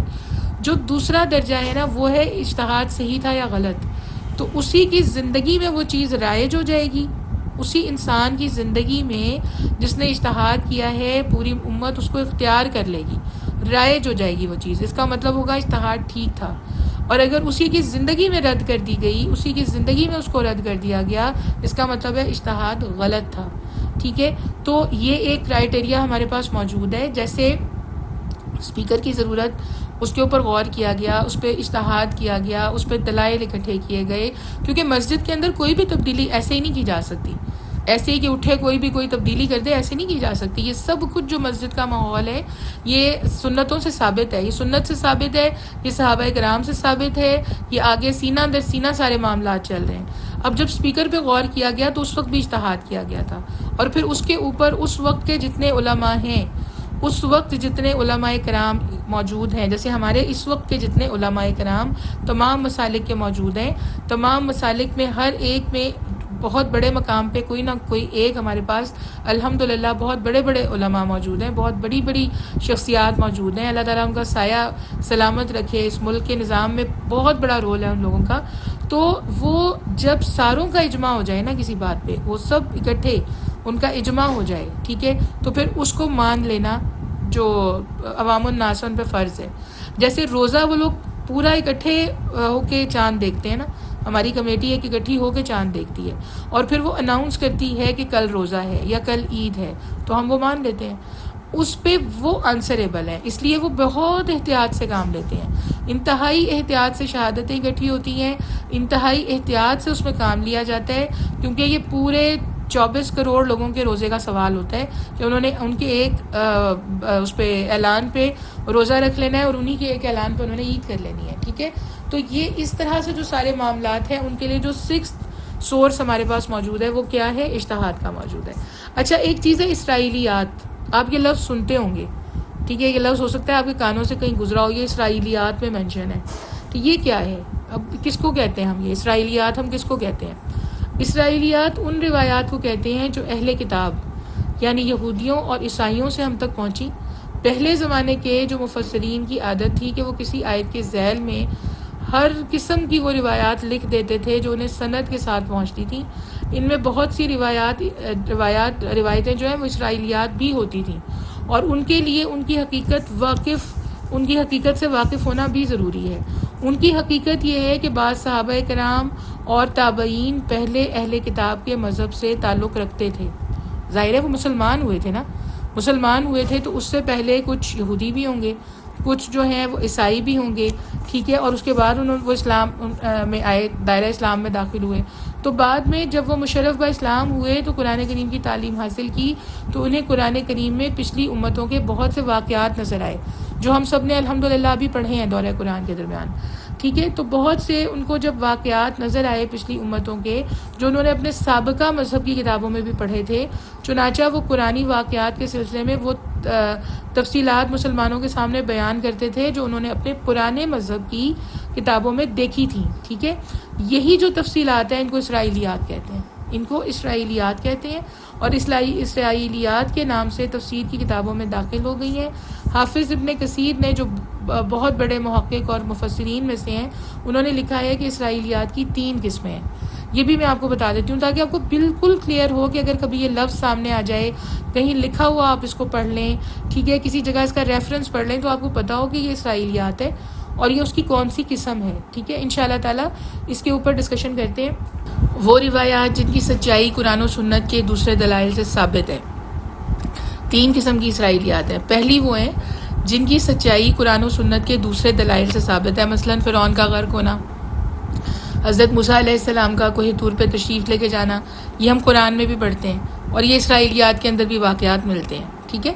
دوسری قسم کیا ہے؟ وہ روایات جن کا جھوٹ ہونا قرآن اور سنت کے دوسرے دلائل سے ثابت ہے. مثلا اسرائیلیات کی روایات میں یہ مذکور ہے کہ حضرت سلیمان علیہ السلام اپنی آخری عمر میں معاذ اللہ نعوذ باللہ مرتد ہو گئے تھے, ٹھیک ہے. اس کی تردید قرآن سے ثابت ہے, اس کی تردید کی ہے قرآن نے, اور ارشاد فرمایا ہے سورہ بقرہ کی آیت نمبر 102 کے اندر, اور سلیمان علیہ السلام کافر نہیں ہوئے بلکہ شیاطین نے کفر کیا. اسی طرح اسرائیلیات کی روایات میں مذکور ہے معاذ اللہ, ٹھیک ہے, کہ حضرت داؤد علیہ السلام نے اپنے سپہ سالار اوریا کی بیوی سے نعوذ باللہ زنا کیا اور اسے مختلف تدبیروں سے مروا کے اس کی بیوی سے نکاح کیا. یہ کھلا جھوٹ ہے کیونکہ ان کے ہاں بھی جھوٹے موجود ہیں نا, بہت بڑے بڑے جھوٹے ان کے ہاں موجود ہیں. تو اس قسم کی روایتوں کو غلط سمجھنا لازم ہے. اب اس طرح کی چیزوں کو پڑھا کے ہماری جو ینگ نسل ہے نا, اس کو بہت سارے کوشچنز اٹھائے جا رہے ہیں, اور ہمیں یہی نہیں پتا کہ اسرائیلیات کیا ہے, ہمیں یہی نہیں پتا اسرائیلیات کی قسمیں کیا ہیں, ہمیں یہی نہیں پتا کہ اس کے لیے قرآن کریم اور نبی پاک صلی اللہ علیہ وسلم کی احادیث مبارکہ سے کیا کیا ریفرنس ملتے ہیں. اس لیے اس اینگل سے ان چیزوں کا جاننا بہت ضروری ہے. اگر کسی جگہ آپ نیٹ پہ ایسی کوئی چیز پڑھیں جو قرآن کریم میں نہیں آ سکتی, جو ہمیں انبیاء کرام کے بارے میں کبھی بھی یقین نہیں آ سکتا, یا جو اس طرح کی کوئی چیز نعوذ باللہ جو ان کی شان کو, انبیاء کرام کی شان کے مطلب تقاضوں پہ پوری نہیں اترتی, تو یہ یاد رکھیے گا کہ اسرائیلیات بہت حد تک بہت جگہوں پہ جھوٹ پہ مبنی ہے اور اس کو قرآن نے رد کیا ہوا ہے. تو اپنے بچوں کو بھی یہ بتائیں, ہمیں یہ پتہ ہونا چاہیے ان چیزوں کو پڑھتے ہوئے, کیونکہ دنیا تو اب ایک گلوبل ولیج ہے نا, اور اس ایک موبائل کے اندر پوری دنیا کی لائبریریز موجود ہیں. آپ جہاں سے کنسلٹ کرنا چاہیں آپ اس لائبریری کے پیج پہ جا کے اس کو ڈاؤن لوڈ کر کے ان کتابوں کو, ٹھیک ہے, جو انہوں نے الاؤ کی ہوئی ہوتی ہیں, آپ ان کو پڑھ سکتے ہیں. تو اتنا غلط ملت اس چیز کو کیا جا رہا ہے, اس لیے یہ ضروری ہے جاننا کہ اسرائیلیات کیا ہے اور اسرائیلیات کے اندر کون کون سی قسمیں موجود ہیں, ٹھیک ہے. تو ہم اب اس چیز کا یہ کلیئر ہو گیا آپ کو یہاں تک, ٹھیک ہے. اس کے بعد جو 3rd نمبر پہ چیز ہے وہ روایات ہیں جن کے بارے میں, یعنی 2 قسمیں ہم نے پڑھ لی اسرائیلیات کی, ہم نے 2 قسمیں پڑھ لی. تیسری قسم کیا ہے؟ وہ روایات جن کے بارے میں قرآن و سنت اور دوسرے شرعی دلائل خاموش ہیں، وہ روایات جن کے بارے میں قرآن و سنت اور دوسرے شرعی دلائل خاموش ہیں، جیسا کہ تورات کے احکامات، ایسی روایات کے بارے میں نبی پاک صلی اللہ علیہ وآلہ وسلم کی تعلیم یہ ہے کہ ان کے بارے میں سکوت اختیار کیا جائے، نہ ان کی تصدیق کی جائے، نہ ان کی تکذیب کی جائے۔ مسلمان حکمت والا ہوتا ہے، اس کے اندر بہت، ہم نے نبی پاک صلی اللہ علیہ وآلہ وسلم حکمت سکھائی ہے انہوں نے، یہ کہ کس کس طریقے سے کس جگہ پہ کیا رویہ اختیار کرنا ہے، تو اس کے بارے میں نہ ان کی تصدیق کرنی ہے نہ ان کی تکذیب کرنی ہے، بلکہ اس معاملے میں علماء کا اختلاف ہے کہ یہ آیا ایسی روایت نقل کرنا جائز بھی ہے یا نہیں۔ تو حافظ ابن کثیر نے قول فصیل یہ بیان کیا ہے کہ انہیں نقل کرنا تو جائز ہے، لیکن اس سے کوئی فائدہ نہیں ہے، کیونکہ شرعی اعتبار سے وہ حجت ہیں ہی نہیں، ان کو حجت مانا ہی نہیں جا سکتا، ٹھیک ہے۔ تو یہ جو ہے یہ مقدمہ تفسیر ابن کثیر میں مینشن ہے، یہ والی جو بات ہے یہ مقدمہ تفسیر ابن کثیر میں مینشن ہے۔ تو ان سب تفاسیر کا تعارف کسی مفصل کتاب میں ممکن نہیں ہے، مطلب ساری جو کتابیں نا ان کا تعارف ممکن نہیں ہے، ساری کتابوں کا تعارف نہیں کروایا جا سکتا، بہت ڈیٹیل ہے۔ اسی طرح جیسے میں نے بات کی نا کتابت کی ہسٹری موجود ہے، جیسے اصول تفسیر موجود ہیں، اسی طرح سے اس کی بھی بہت لمبی ہسٹری ہے، ٹھیک ہے۔ لیکن یہاں پہ ہم ان تفاسیر کا مختصر ایک تعارف کرا دیتے ہیں جو جن سے ہم یہ اب جو ہم تفاسیر پڑھ رہے ہیں، جو اس وقت رائج ہیں، جو اس وقت مدارس میں پڑھائی جا رہی ہیں، ان کے جو ریسورسز ہیں نا، جو وہ جن تفاسیر کو کنسلٹ کر کے پڑھاتے ہیں، میں ان کا تعارف یہاں کرا دیتی ہوں، ٹھیک ہے۔ سب سے پہلے تفسیر ابن جریر، اس کا اصل نام جامع البیان ہے، ٹھیک ہے، اور یہ علامہ ابو جعفر محمد بن جریر طبری رحمۃ اللہ علیہ کی تالیف ہے، ٹھیک ہے، اور علامہ طبری اونچے درجے کے مفسر، محدث اور مورخ ہیں۔ منقول ہے کہ وہ 40 سال تک مسلسل لکھنے میں مشغول رہے اور ہر روز 40 ورق لکھنے کا ان کا جو ہے وہ معمول تھا، ٹھیک ہے۔ تو البدایہ کے اندر، البدایہ و نہایہ ہم پڑھتے ہیں نا، میرا خیال ہے کہ آپ نے سنے ہوں گے نام، یہ تو سنے ہوں گے۔ تو البدایہ کے اندر صفحہ نمبر 145 پہ یہ مینشن ہے، ٹھیک ہے، صفحہ نمبر 145 پہ یہ مینشن ہے، ٹھیک ہے۔ اچھا، اس کے بعد یہ ہے کہ جلیل القدر جو مجتہدین ہیں اس میں ان کا شمار ہوتا ہے، ٹھیک ہے۔ ان کے اوپر شیعہ ہونے کا الزام لگایا گیا، لیکن بعد میں محققین نے اس کے الزام کی تردید کر دی۔ ان کی تفسیریں جو تفسیر ہے یہ 30 جلدوں میں ہے، 30 جلدوں میں تفسیر ہے یہ، ٹھیک ہے۔ جیسے نارمل اس وقت جیسے میں کنسلٹ کر رہی ہوں جن تفاسیر سے، تو 8-10 جلدیں ہیں، جو یہ تفسیر ہے نا یہ 30 جلدوں میں، ٹھیک ہے۔ اور بعد کی تفاسیر کی بنیادی ماخذ کی حیثیت رکھتی ہے، اور آیات کی تفسیر میں علماء کے مختلف اقوال نقل کرتے ہیں، اور پھر جو قول ان کے نزدیک راجح ہوتا ہے، سب سے ٹھیک ہوتا ہے، اس کو دلائل کے ذریعے ثابت کرتے ہیں۔ البتہ ان کی تفسیر میں صحیح اور سقم ہر طرح کی روایات جمع ہو گئی ہیں، ٹھیک ہے۔ تو بہرحال یہ بہت بڑا نام ہے، ایک سورس یہ بھی ہے، یہ والی جو تفسیر ہے۔ اس کے بعد ہے تفسیر ابن کثیر، تفسیر ابن کثیر، ٹھیک ہے۔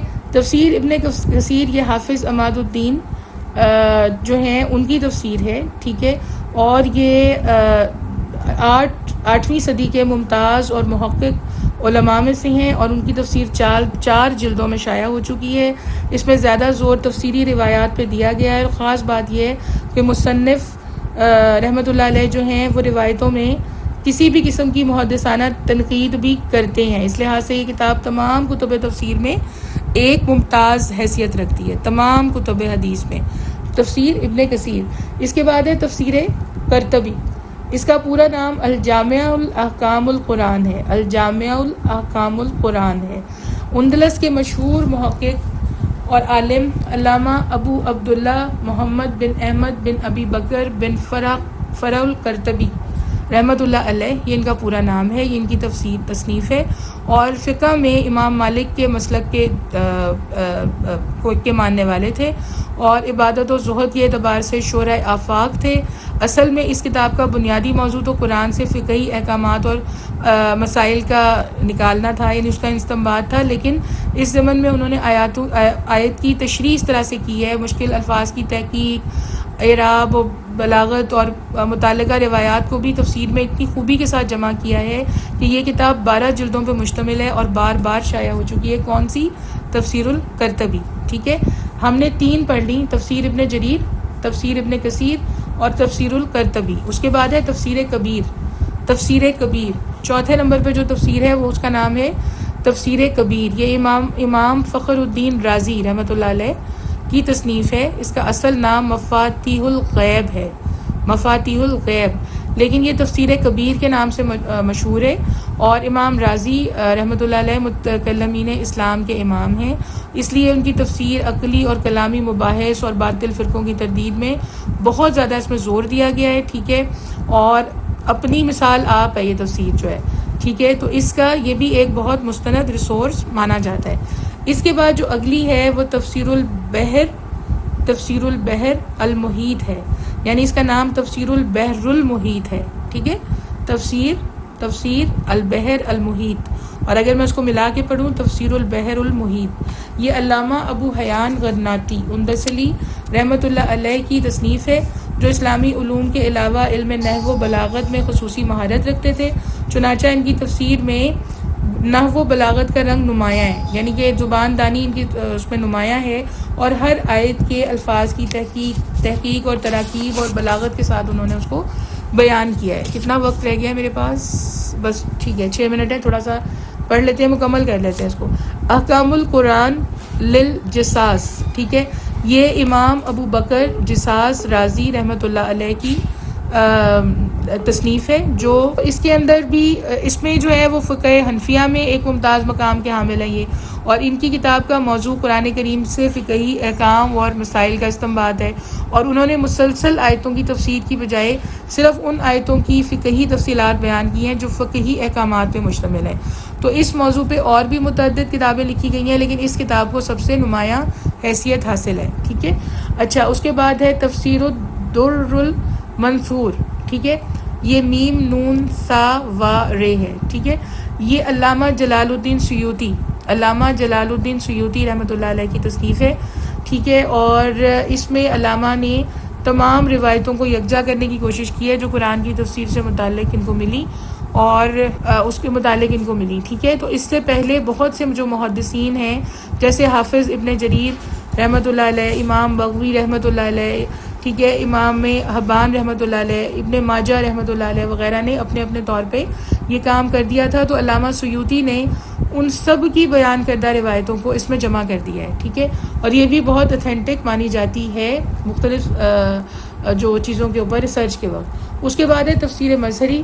یہ علامہ قاضی ثناء اللہ صاحب پانی پتی رحمۃ اللہ علیہ کی تصنیف ہے, اور انہوں نے اپنے شیخ طریقت مرزا مظہر جانے جانا دہلوی رحمۃ اللہ علیہ کے نام پہ اس تفسیر کا نام تفسیر مظہری رکھا ہوا ہے. ان کی یہ تفسیر بہت سادہ, واضح ہے, اور اختصار کے ساتھ آیات قرآنی کی تشریح معلوم کرنے کے لیے نہایت مفید ہے, اور انہوں نے الفاظ قرآنی کی تشریح کے ساتھ ساتھ اپنی متعلقہ روایات کو بھی کافی تفصیل سے بیان کیا ہے, دوسری تفسیروں کے مقابلے میں زیادہ چاند پٹک سے کر کے اور اس کے اندر کام لیا ہے ریسرچ سے. اس کے بعد ہے روح المعانی. یہ آخری ریسورس, یعنی جو بہت مشہور تفسیر ہے اس میں آخری نام ہے. اس کا پورا نام روح المعانی فی تفسیر القرآن العظیم والسبع مثانی ہے, یہ پورا نام ہے اس کا. اور یہ بغداد کے آخری دور کے مشہور علامہ محمود آلوسی رحمۃ اللہ علیہ کی تصنیف ہے, اور 30 جلدوں پہ مشتمل ہے, اور انہوں نے اس تفسیر کو بڑی حد تک جامع بنانے کی کوشش کی.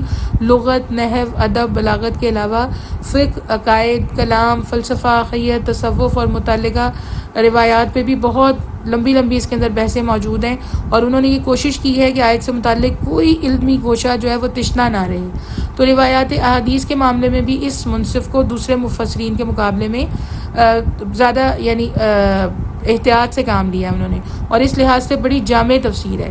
تو اب تفسیر قرآن کے سلسلے میں کوئی بھی جو کام ہے اس کی مدد کے بغیر ہو نہیں سکتا, اس کو ضرور روح المعانی کو کنسلٹ کیا جاتا ہے اس کے اندر. ٹھیک ہے, تو الحمدللہ رب العالمین, اللہ تعالیٰ کا کروڑوں دفعہ شکر اور احسان کہ ہم نے رموز اوقاف کو بھی سمجھنے کی کوشش کی. وقت ختم ہو رہا ہے, لیکن ہم شان نزول کو الحمدللہ دیکھ چکے ہیں, ہم نے تفسیر کے مطلب کو دیکھ لیا, ہم نے قرآن کے تفسیر کے ریسورسز کیا ہوتے ہیں, کہاں کہاں سے ڈرائیو کی جاتی ہے, تفسیر کیسے لی جاتی ہے, اس کے ریسورسز کو ہم نے پڑھ لیا. اس کے بعد جو مشہور تفاسیر ہیں جن سے تمام مفسرین کنسلٹ کرتے ہیں ان کے ہم نے نام دیکھ لیے, ان مفسرین کے ہم نے نام دیکھ لیے الحمدللہ رب العالمین. اور اس میں کوئک سا اگر کوئی کویشچن ہے اس سے ریلیٹڈ تو پوچھ لیں، اس کے بعد ہم ایک مختصر سی دعا کر لیتے ہیں۔ اللہم صلی علی محمد وعلی آل محمد کما صلیت علی ابراہیم وعلی آل ابراہیم انک حمید مجید، اللہم بارک علی محمد وعلی آل محمد کما بارکت علی ابراہیم وعلی آل ابراہیم انک حمید مجید، ربنا آتنا فی الدنیا حسنۃ وفی الآخرۃ حسنۃ وقنا عذاب النار وقنا عذاب القبر وقنا عذاب الحشر وقنا عذاب المیزان، ربنا لا تزغ قلوبنا بعد إذ هديتنا وهب لنا من لدنك رحمة إنك أنت الوهاب، ربنا ظلمنا أنفسنا وإن لم تغفر لنا وترحمنا لنكونن من الخاسرين، استغفر الله ربي من كل ذنب وأتوب إليه۔ یا اللہ، میرے پیارے اللہ، میرے پیارے اللہ، میرے پروردگار، میرے پیارے پروردگار، اللہ پاک آپ کا کروڑوں دفعہ شکر یا اللہ، الحمدللہ رب العالمین کہ میرے پیارے رب آپ نے ہمیں قرآن کریم کو پڑھنے کا، اس کو سمجھنے کا موقع دے دیا۔ یا اللہ اس میں ہر طرح کے شیطان سے، ہر شر سے، ہر مشکل سے، ہر حاسد سے ہمیں بچائیے گا۔ میرے اللہ اس سفر کو آسان رکھیے گا۔ یا اللہ اس پورے سفر میں ہماری مدد کیجیے گا۔ میرے اللہ دلوں تک قرآن اتر جائے یا اللہ دلوں تک اتر جائے اللہ پاک، قرآن پاک یا اللہ اس طرح کے ہمارے دل کر دیجیے گا۔ یا اللہ اس قرآن کی برکت سے، اس کو پڑھنے پڑھانے کی برکت سے میرے پیارے اللہ، میرے پروردگار، ہم سب بہنوں کے گھروں میں جو مشکلات ہیں یا اللہ ان کو حل کر دیجیے۔ اللہ اپنی رحمت سے حل کر دیجیے۔ میرے رب اس قابل نہیں ہے یا اللہ اپنی رحمت سے حل کر دیجیے۔ یا اللہ جو بیمار ہیں ان کو شفا عطا فرما دیجیے۔ یا اللہ جس گھر میں جو کوئی بھی روحانی، جسمانی، کسی بھی طرح کی بیماری پائی جاتی ہے اللہ اپنی رحمت سے میرے اللہ شفا میں بدل دیجیے۔ یا رب اس وقت بہت مشکل حالات ہیں یا اللہ امت پہ، مسلمانوں پہ یا اللہ سب کی مدد فرمائیے۔ میرے اللہ، میرے پروردگار، امت کی حفاظت کے لیے جو لوگ موجود ہیں یا اللہ افواج پاکستان ہیں اور جس جگہ پہ جو افواج موجود ہیں امت کی حفاظت کے لیے یا اللہ ان کی حفاظت فرمائیے۔ یا اللہ حرمین کی حفاظت فرمائیے، مسجد اقصیٰ کی حفاظت فرمائیے۔ یا اللہ میرے وطن کی، اللہ اس کے چپے چپے کی، اس کے ایک ایک ذرے کی حفاظت فرمائیے۔ میرے اللہ، میرے پروردگار ہمارے گھروں کی حفاظت فرمائیے۔ یا اللہ جتنے بھی مدارس ہیں جہاں پہ دین کا کام ہو رہا ہے ان کی حفاظت فرمائیے۔ یا رب جتنی مساجد ہیں ان کی حفاظت فرمائیے۔ اللہ رب العزت ہم سب کو اپنی حفاظت میں لے لیجیے۔ میرے اللہ ہمارے کام کو آسان کر دیجیے۔ اللہ اس کام کی برکت سے ہماری مشکلات کو دور کر دیجیے۔ یا اللہ اس کام کی برکت سے میرے اللہ ہماری موت کے ذائقے، ہماری قبور، ہمارے حشر کے دن، ہماری جنتیں بہت پیاری کر دیجیے۔ اللہ اس کام کی برکت سے یا اللہ جنت الفردوس مانگ رہے ہیں یا رب، یا اللہ آپ کی رحمت کی امید پہ مانگ رہے ہیں۔ ہم اس قابل نہیں ہیں میرے اللہ، لیکن آپ کی رحمت کی امید پہ مانگ رہے ہیں اللہ، ہم سب کے نام جنت الفردوس میں لکھ دیجیے۔ نبی پاک صلی اللہ علیہ وآلہ وسلم کے پڑوس میں گھر عطا کر دیجیے، اور یا اللہ ہمیں اس گھر میں اس حالت میں داخل کیجیے گا کہ آپ بھی راضی ہوں، آپ کے حبیب بھی راضی ہوں، میرے والدین بھی راضی ہوں۔ میرے اللہ اس پڑھنے پڑھانے کا سارا ثواب یا اللہ نبی پاک صلی اللہ علیہ وآلہ وسلم کی ذات اقدس کو پہنچا کے ان کے وسیلے سے انبیاء کرام کو، امہات المومنین کو، آل رسول کو، صحابہ کرام کو، تابعین کو، تبع تابعین کو، تمام اولیاء کرام کو پہنچا کے یا اللہ ہمارے تمام بزرگوں کو پہنچا کے، حضرت آدم علیہ السلام سے لے کے آج تک، آج سے لے کے رہتی دنیا تک جتنے مسلمان اس دنیا سے جائیں گے ان سب کو اس کا ثواب پہنچا کے یا اللہ اس کا ثواب ہم سب میں سے جس کے والدین حیات نہیں ہیں ان کے والدین کو پہنچا دیجیے۔ یا اللہ والدین کے والدین کو پہنچا دیجیے۔ اللہ رب العزت اس کا ثواب ہمارے لیے بھی لکھ دیجیے۔ اللہ اس کا ثواب ہمارے سب پیارے جو اس دنیا سے چلے گئے ان کے لیے بھی لکھ دیجیے۔ یا رب اس کا ثواب ہماری اولادوں کے لیے، اولادوں کی اولادوں کے لیے بھی لکھ دیجیے۔ میرے اللہ اپنی رحمت سے ہمیں قبول کر لیجیے، اللہ اپنے کرم سے ہمیں قبول کر لیجیے، ہمیں مخلصین میں، متقین میں، صالحین میں یا اللہ محسنین میں شمار فرما لیجیے۔ یا اللہ اپنی رحمت کی نظر فرما دیجیے، اللہ نظر کرم فرما دیجیے، اللہ نظر کرم فرما دیجیے، اور جتنے کام یا اللہ دین کے لیے ہم کر رہے ہیں اس میں ہماری حفاظت فرمائیے اور ہماری مدد فرمائیے اور ہمیں متحد رکھیے گا، آمین یا رب العالمین۔ آمین یا رب العالمین. اللہم صلی علی محمد وعلی آل محمد کما صلیت علی ابراہیم وعلی آل ابراہیم انک حمید مجید. اللہم بارک علی محمد وعلی آل محمد کما بارکت علی ابراہیم وعلی آل ابراہیم انک حمید مجید. آپ سب کی شمولیت کا بہت بہت شکریہ. جزاک اللہ خیر. اللہ تعالیٰ آپ کی اس کوشش کو قبول فرمائے. اجازت چاہتی ہوں. انشاءاللہ کل ملاقات ہوگی شارپ 11:30 انشاءاللہ. اور اپنے حصے کا کام کرتے جائیں. اپنی فرینڈس کو ایڈ کریں اس گروپ میں. دعوت کا کام کرتے رہیں. اس کام کو سٹاپ مت کیجیے گا. انشاءاللہ کل ملاقات ہوتی ہے. السلام علیکم ورحمۃ اللہ وبرکاتہ.